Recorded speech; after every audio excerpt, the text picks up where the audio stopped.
여러분 안녕하세요.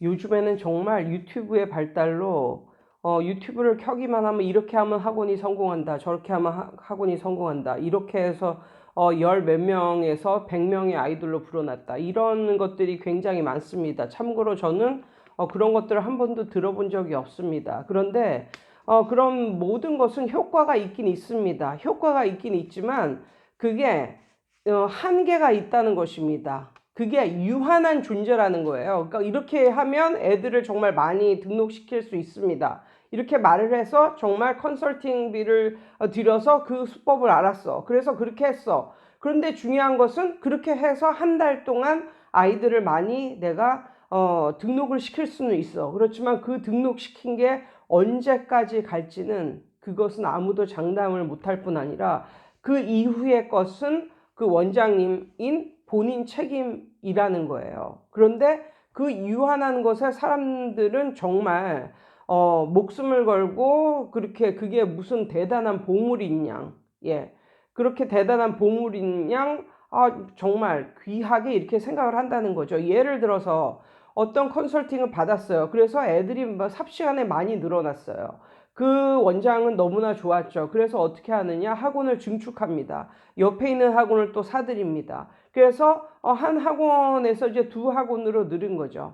그런데 어떻습니까? 시간이 지나면서 이제 약발은 점점 없어지면서 애들이 줄기 시작하죠. 그런데 애들이 줄기 시작하는 것은 이것은 뭐 추락하는 것은 날개가 없다고, 그러니까 삽시간에 줄기 시작합니다. 근데 주는 이유도 정말 많아요.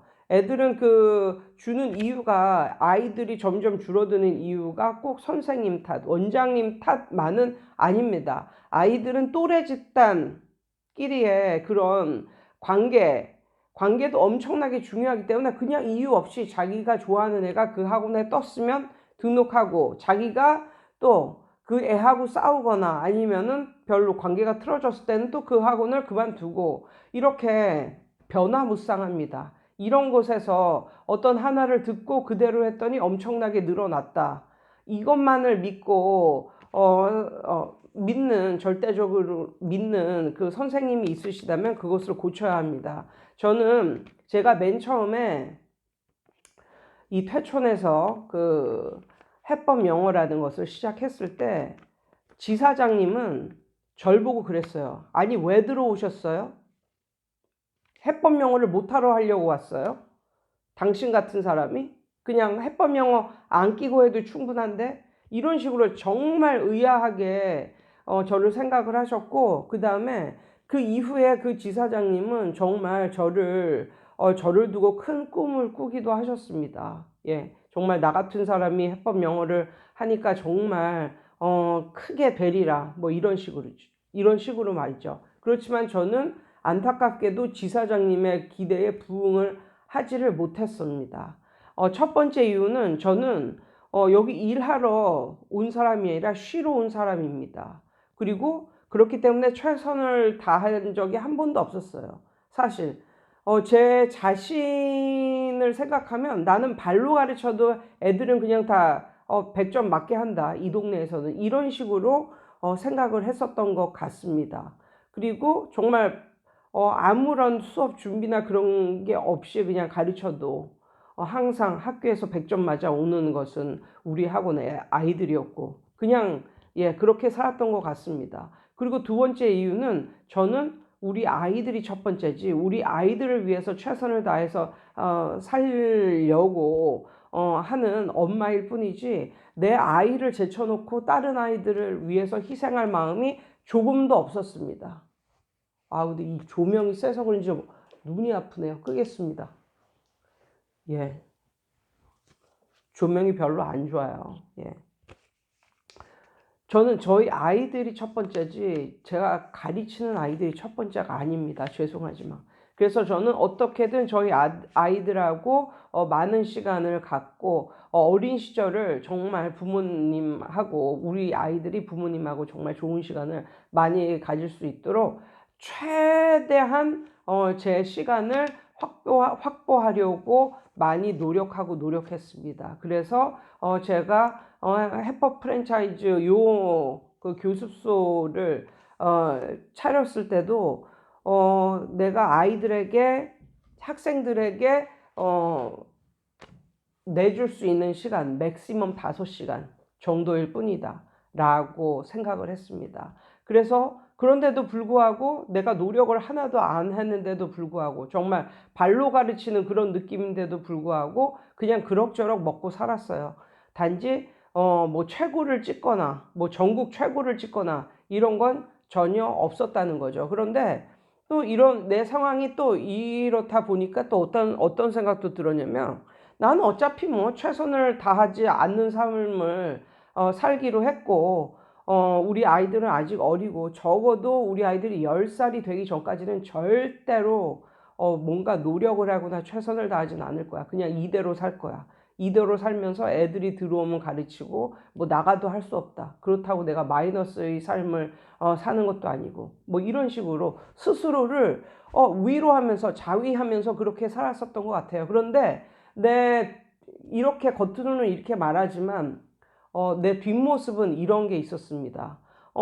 정말 아이들이 많이 들어오면 나는 강사를 써서 이렇게 하면 될 텐데, 지금 4년 5년 전에 시작한 교습소 지금도 혼자 가르치고 있잖아요. 만약에 저의 명성을 듣고 애들이 구름대처럼 몰려들어서 들었다면, 나는 학원으로 나아가서 선생을 뽑고, 그래서 선생을 투입시켜서 이렇게 하면은 더 뭐 유유자적한 삶을 살 수도 있었는데, 저에게는 그렇게 많은 학생들이 오지 않았다는 거예요. 그러니까 애들이 정말 이 퇴촌에서 작은 교습소를 하면서 아이들이 가장 많을 때 한 40명 정도, 그리고 가장 적을 때는 30명보다도 한창, 작년이 아니라 올해죠. 예, 올해 저에 대한 나쁜 소문이 돌고 뭐 애들이 나가고, 그 결과 지금은 정말 잘하는 애들만 남아있고 학원을 운영하는 게 수월하기는 해졌지만, 아무튼 그때는 애들이 20 몇 명인 때도 있었습니다. 아무튼 저는 지금 한 30명 왔다 갔다 하는 그런 교습소를 운영하면서 정말 너무너무 소박하게 이렇게 살고 있습니다. 한 번은 제 그 유튜브 댓글에 어떤 사람이 200명의 아이들을 가르친다고, 물론 혼자는 아니겠죠. 그 밑에 뭐 딸린 뭐 학원 강사들이 몇 명이나 있는지 모르겠지만, 그런 사람들 보고 뭐라고 생각했냐면, 내 영상을 보는 사람들은 나보다 훨씬 낫다, 뭐 이런 식으로 이제 생각을 했던 거예요. 아무튼 각서라고 말하면 조금 씁쓸했다 이거죠. 제가 이 동네에 떠서 이것을 했는데 애들이 구름대처럼 몰려오지도 않았을 뿐 아니라 그냥 그렇게 그냥 살아가는 제 모습, 그것은 왜일까라는 생각을 항상 하고 살았었던 것 같아요. 그런데 제가 믿는 예수님은 저의 이런 바람결에, 내가 그거에 대해서 뭐 기도를 알게 해주세요 이렇게 기도를 한 것도 아닌데, 때때로 제가 의문을 갖는 거에 항상 응답을 주시는 분입니다. 그게 바로 어젯밤이었어요. 어제는 우연하게 뭘 봤냐면, 존니, 그분 아시죠? 아시는 분은 그 주식 관련 그런 업에 종사하는 그런 분인데, 아무튼 굉장히 유명하죠. 존 리라는 사람. 그런데 그 사람이 어떻게 되는지, 새롭게 하소서라는 그 기독교 채널에 나온 거예요. 정말 주식을 하는 그런 주식의 대가 뭐 이런 사람이 기독교 방송에 나온다. 이거는 좀 맞지 않잖아요. 사람들이 다 이제 그렇게 생각을 하는데, 그래서 저도 의아해서 그걸 우연히 봤습니다. 그런데 어떤 내용이었었냐면, 그분이 성공하기까지의 그런 스토리와 간증이 있는 그런 거였어요. 그런데 그 사람이 정말 뭐 그분은 뉴욕 대학을 나왔거든요. 그런데 지금은 뭐 좋은 대학이라고 할지 몰라도 옛날에는, 지금으로부터 한 뭐 20년 전, 그때만 해도 그렇게 좋은 대학이라는 이미지는 별로 없었던 것 같아요. 왜냐면 그 대학보다 엄청 좋은 대학이 많았기 때문에 근데 이제 그 존리 그분은 이제 뉴욕 대학을 나왔고 어떤 작은 증권 증권사에 이제 들어갔고 맨날 이제 증권사에 들어가서도 맨날 언제 잘릴까 이렇게 두려워하는 그런 삶을 살았다고 합니다.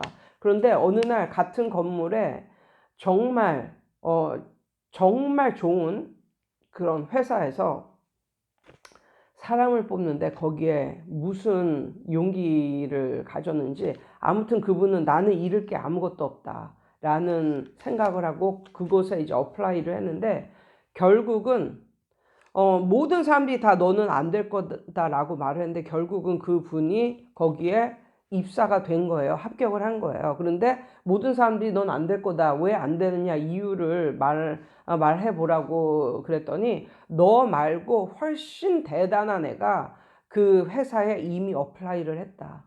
그러니까 너는 그리고 사람을 한 명밖에 안 뽑기 때문에 너는 될 수가 없어 라고 이제 모든 사람들이 말을 했답니다. 그런데 그 존리가 뽑히고 그 사람은 그 존리보다 훨씬 대단하고 뭐 하버드 나오고 뭐 경력도 빵빵하고 이 사람은 떨어진 거예요.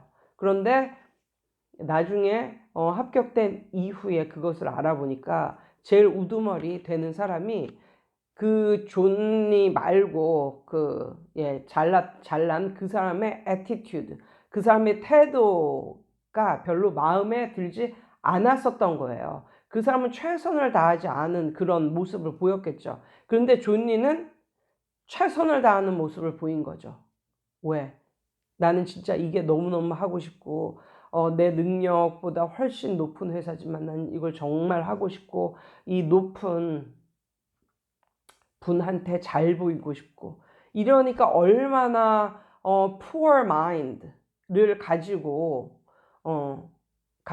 면접이나 기타 등등의 시험에 임했겠나요? 그러면서 거기서 존리가 한마디 하는 거예요. 뭐라 하냐면 겸손한 마음.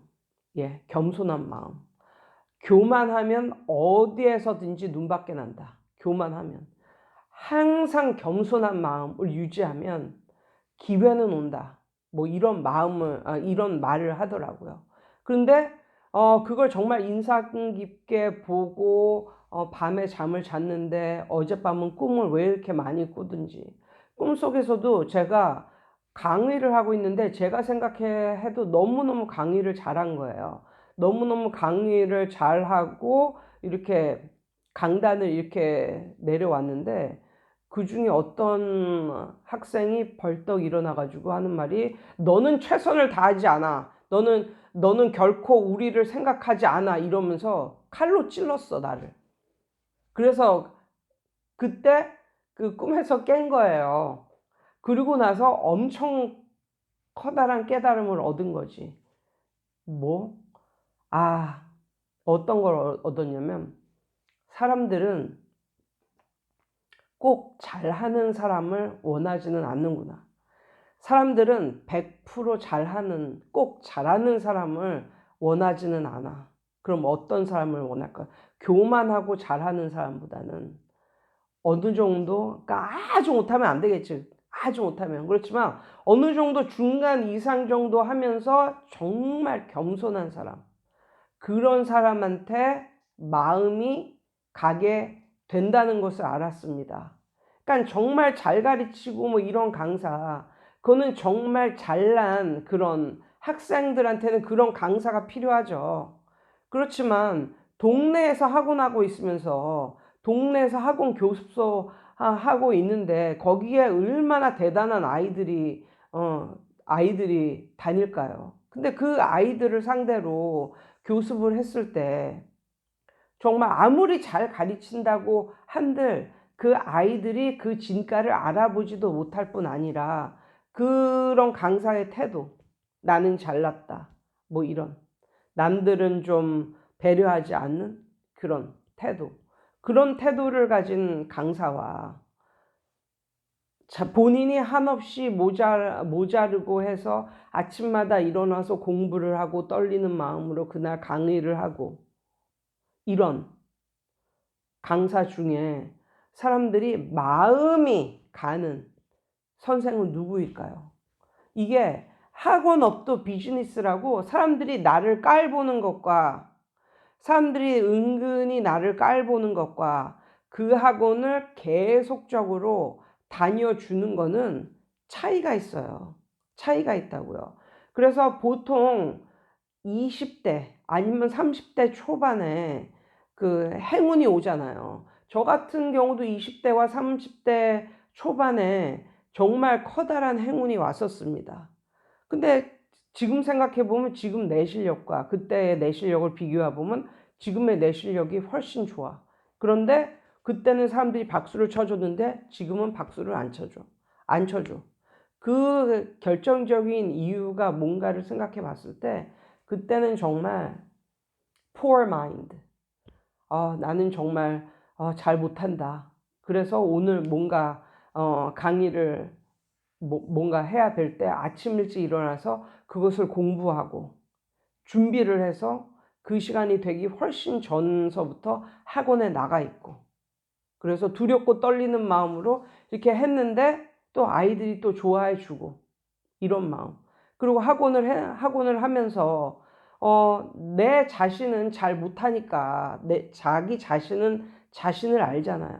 그러니까 내가 선생으로서 그렇게 잘 가르치지는 못한다는 걸 아니까 다른 거라도 잘한다고요. 다른 거라도.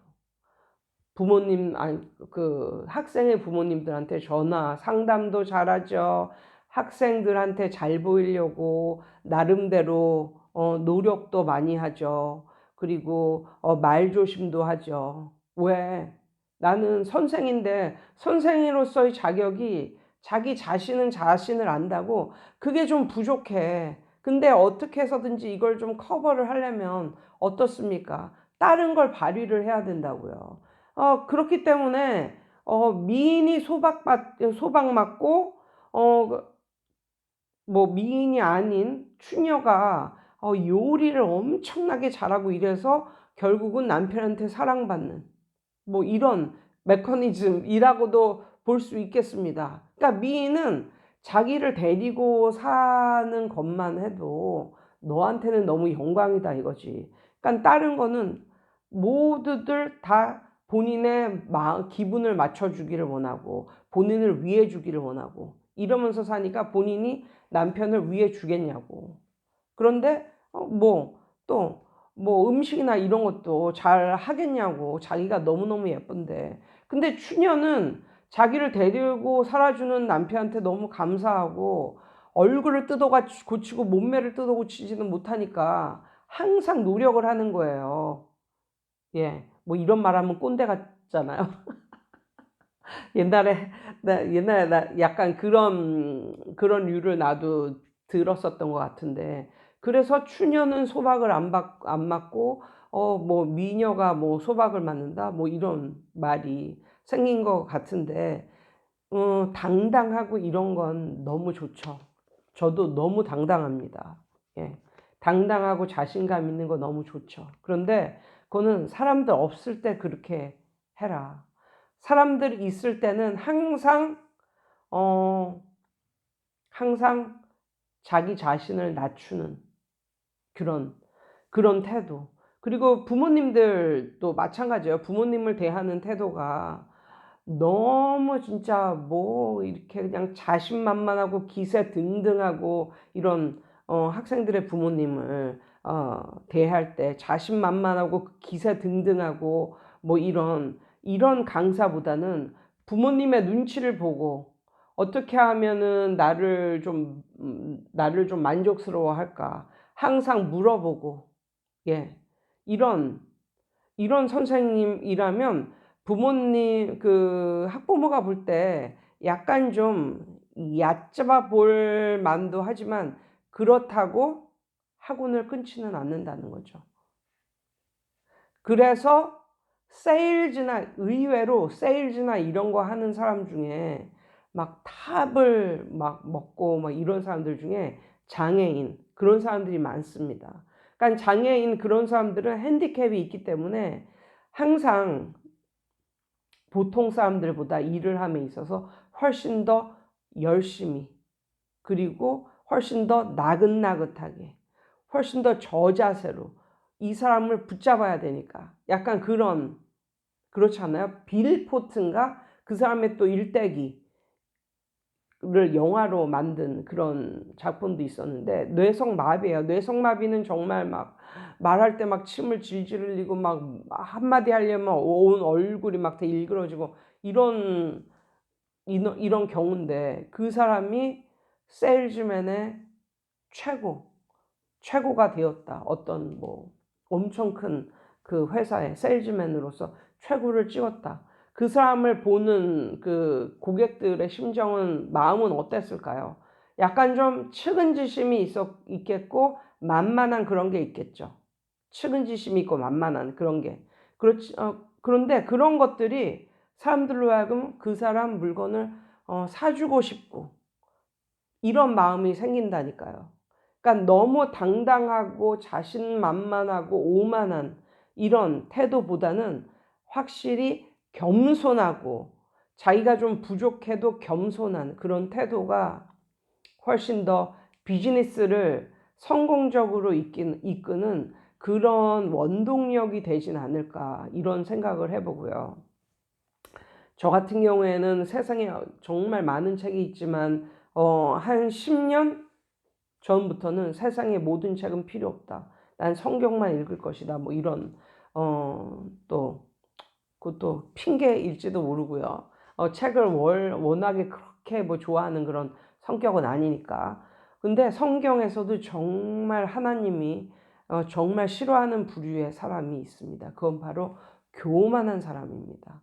성경에 어떤 이야기가 있냐면, 어떤 왕인데 정말 자신은 세상을 다 가졌고 너무 똑똑하고 자신은 신보다 위대하다 막 이렇게 향연을 베풀고 그러던 왕이 갑자기 벌레 떼들이 나타나서, 그것도 다른 사자나 이런 거에 물려 죽는 것도 아니고 그 작은 벌레 떼들에게 물려서 뭐 형체도 남김없이 다 잡아먹혀서, 다 갉아먹혀서 삽시간에 죽는 그런 이야기가 나옵니다.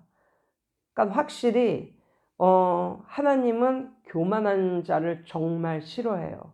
그리고 겸손한 자를 정말 결국은 높이고. 그런데 이런 원리가 우리가 사는 모든 세상에 이런 원리가 작용을 하는 것 같고, 마찬가지로 학원 사업에도 마찬가지인 것 같아요.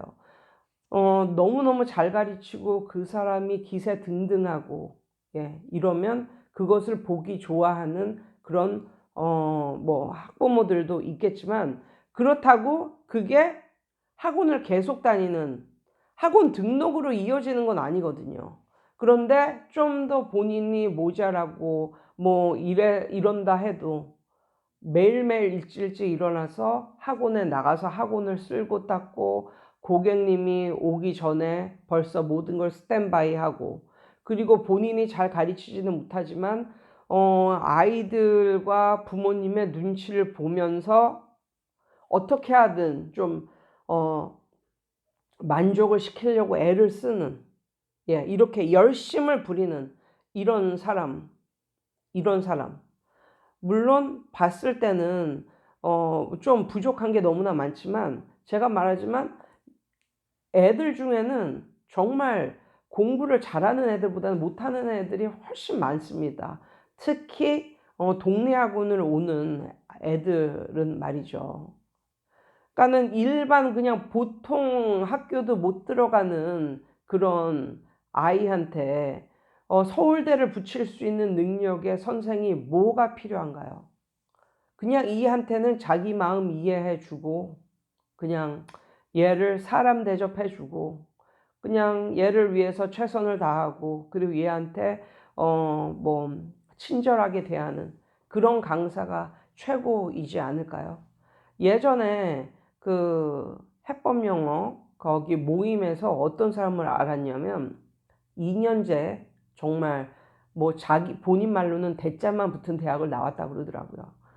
그냥 거기 나와서 이걸 하는데 정말 자기는 잘 가르치지도 못하고 이제 이런데 이 여자가 정말 매일매일 정말 일찍 나와서 그 한두 명 가르치는 그런 부모님들한테 매일매일 전화를 드리고 매일매일 학원 현수막을 붙이러 다니고 전단지를 붙이러 다니고 또 그 몇 명 안 온 이 애들한테 한 달에 한 번씩 파티를 하고 뭐 이렇게. 그래서 결국은 엄청 큰 이제 학원의 원장이 됐다는 이야기였어요. 그때 그 원장을 봤을 때 정말 무슨 장사꾼 같더라고요. 장사꾼. 그래서 참 격이 좀 낮다라는 생각을 저 혼자 했었는데 이게 비즈니스라는 게 예, 그런 겁니다. 그러니까 잘나 보이면 시샘을 하는 사람들이 굉장히 많은 거예요.